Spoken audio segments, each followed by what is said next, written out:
জলপাইগুড়ির ডায়াগনস্টিক সেন্টারে রহস্য মৃত্যু তদন্তে ফরেনসিক দল। সম্প্রতি জলপাইগুড়ি শহরের হাকিমপাড়ায় এক ডায়াগনস্টিক সেন্টারের কর্মীর রহস্য মৃত্যুকে ঘিরে চাঞ্চল্য তৈরি হয়েছে। মৃত কর্মীর নাম রাহুল ঝা। রবিবার তার ঝুলন্ত দেহ উদ্ধার হওয়ার পর থেকেই ক্ষোভ ছড়িয়েছে পরিবার ও এলাকাবাসীর মধ্যে। অভিযোগ, দীর্ঘদিন ধরেই মানসিক চাপে রেখেই রাহুলকে আত্মহত্যা করতে বাধ্য করা হয়েছে। কাঠগড়ায় নাম উঠেছে সেন্টারের মালিক চিকিৎসক কমলেশ বিশ্বাস এবং তার স্ত্রী। পরিবারের পক্ষ থেকে ওই দম্পতির নামে থানায় লিখিত অভিযোগ দায়ের করা হয়েছে। ঘটনার তদন্তে মঙ্গলবার হাকিমপাড়ার ওই ডায়াগনস্টিক সেন্টারের পৌঁছয় ফরেনসিক দলের সদস্যরা। তাদের সাথে ছিলেন জলপাইগুড়ি কোতোয়ালি থানার পুলিশ কর্মীরা। সূত্রের খবর, সেন্টারের সিসিটিভির হার্ড ডিস্ক সহ বেশ কিছু গুরুত্বপূর্ণ নথি ও নমুনা সংগ্রহ করেছে ফরেনসিক দলটি। এগুলি খুঁটিয়ে পরীক্ষা করা হবে তদন্তের স্বার্থে। অন্যদিকে মৃতের পরিবারের দাবি, রাহুলকে প্রথমে হত্যা করে পরে ঝুলিয়ে দেওয়া হয়েছে। তাদের অভিযোগ, অভিযুক্ত দম্পতি ফ্ল্যাটে না থাকলেও জলপাইগুড়িতেই আত্মগোপন করে রয়েছেন। দ্রুত তাদের গ্রেপ্তারের দাবি তুলেছেন তারা।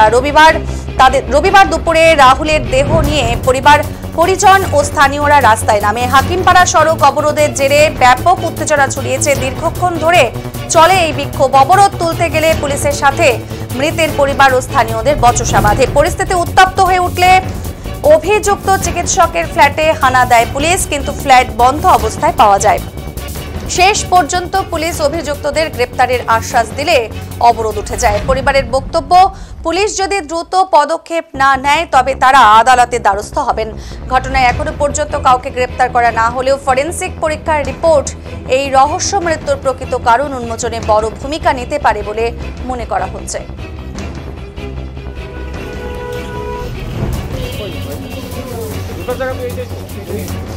আমি বলতেছি, আজকে ফরেনসিক টিম এসেছিল। ফরেনসিক টিম এসে সব কিছু যাচাই ফাঁচাই করলো। ফরেনসিক টিম বের হয়ে প্রশাসন আসছিল। প্রশাসন এসে হার্ডডিস্ক ডিস্কটা আছে, যে সেটাকে সিসিটিভিটার যে ডিস্কটা আছে সেইটা সিজ করা হয়েছে। সেই সিজ করার পর ওরা নিয়ে গেল, সব কিছু হচ্ছে দেখলো। 3-4 জন উইটনেস রাখছে। করার পর ওনারা চলে গেল। আমাদেরকে বললো যে আমরা ঠিক মতন ফরেনসিক রিপোর্ট পাই, তারপরে হচ্ছে আমরা কি করা যায়। আমরা হচ্ছে কতদিন 2-3 দিন সময় চাইছি আরো। আজকে তালা খুলে সিল খুলে আবার হচ্ছে ভিতরে আমরা তারপরে আবার তালা মেরে দিয়েছে, প্রশাসনই মেরে দিয়েছে। আমরা চাচ্ছি যে এর সঠিক তদন্ত ঠিক মতন হয়। দোষীদের যাতে দুজন, ডক্টর কমলেশ বিশ্বাস আর মিসেস মিঠু বিশ্বাসকে ইমিডিয়েটলি হচ্ছে অ্যারেস্ট করে। কেন করবে? আমার সন্দেহ হচ্ছে যে ওকে হচ্ছে মাইরে ঝুলিয়ে দেওয়া হয়েছে। থানায় অভিযোগ করেছি। আমরা থানায় অভিযোগ করেছি। ওনাদের সঙ্গে যোগাযোগ করেছেন? ডাক্তারের সঙ্গে কোনো যোগাযোগ করিনি, কোনো সম্পর্কই নেই ওনাদের। ডাক্তারকে খোঁজ করেননি? ডাক্তার না, প্রশাসন গেছিল, ওর ফ্ল্যাটে গেছিল খোঁজার জন্য, কিন্তু হচ্ছে ওদের দরজার মধ্যে দুজন মিসেস মিঠু বিশ্বাস আর ডক্টর কমলেশ বিশ্বাস ওনারা ফ্ল্যাটে নেই। কিন্তু আমাদের সন্দেহ হচ্ছে উনি জলপাইগুড়িতেই আছেন। বলছি পুলিশ হচ্ছে কোনো স্টেপ হচ্ছে নিচ্ছে না, আমাদের থেকে সময় যাচ্ছে। তদন্ত শুরু হয়েছে, এখন দেখা যাক যে কি কত দূর আগে। নাহলে আমরা হচ্ছে অন্য পদক্ষেপ নেব, কোর্টে দ্বারস্থ হবো, দেখা যাক কি হয়।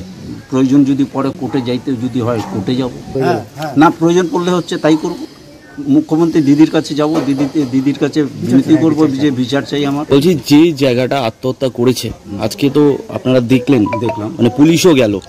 কি মনে হচ্ছে কিভাবে আত্মহত্যা করেছে? এবং আত্মহত্যা যে করেছে, আমার তো সন্দেহ হচ্ছে যে ওর যা হাইট অনুযায়ী, ফ্যান অনুযায়ী যেখানটায় ও উঠেছিল সেখানটা ওর হাইট অনুযায়ী ওর এসে পৌঁছায় না, ছোট হয়ে যায়। কিন্তু ওকে একটা হার্ডডিস্ক টেবিল দেখলাম, ওই টেবিলে উঠে যদি পড়ে থাকে, ফ্যানটা হচ্ছে বলতেছে যে বডি হচ্ছে ঝুলে। আমার ছোট ছেলে গেছিলো বডি নামানোর জন্য, 2-3 জন গেছিল, তারা বলছিল ফ্যানটা বেঁকানো ছিল। কিন্তু আজকে যখন দেখা যায় যে ফ্যানটা একদম হচ্ছে সোজা হয়ে আছে, কোনো হচ্ছে মোড়ানো ফুরানো পেঁচানো টাচানো। সিসিটিভি ক্যামেরা আছে, ওই ঘরে আছে, ঘরে নেই, প্যাসেজে হচ্ছে ক্যামেরা লাগানো। সেখানে আপনি দেখলেন ফুটেজ? আমি দেখে এখনো ফুটেজে হচ্ছে সব হচ্ছে কোড নাম্বার আছে, যেটা খুলতে পারেনি হচ্ছে স্যার পুলিশ হচ্ছে খুলতে পারে না। হার্ড ডিস্ক সিজ করে নিয়ে গেছে।